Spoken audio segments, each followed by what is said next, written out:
anger and devastation in Thailand on Friday after 34 people, including 23 children, were killed in a knife and gun rampage the day before. One of the worst child death tolls in a massacre by a single killer in recent history.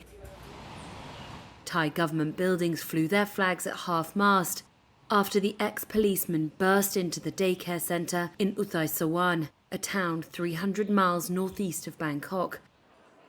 Relatives of the victims gathered at a local district office, including Prani Srisuthan, whose daughter was one of the victims. She was 8 months pregnant and she had been working here at the daycare centre for 2 years now. She was a nice and cheerful person. Everybody loved her. I was in the fields and someone called me up and told me about a mass shooting at the daycare centre.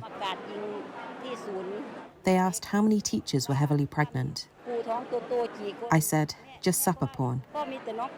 I knew right then that my daughter wouldn't make it because I called her and she didn't pick up her phone. 3-year-old Techin was one of the children killed. His aunt, Suimon Sudphan Pitak, recounted the horror.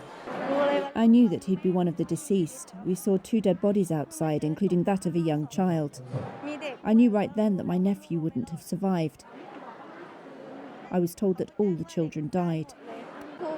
His class teacher came to apologise to me, saying there was nothing she could do to save the kids. She'd done her best at that time. The children were all stuck inside the room. Authorities said a former police officer carried out the massacre and later returned home and shot his wife and child before turning his weapon on himself. Police said he was sacked last year over drug allegations and was facing trial on a drugs charge.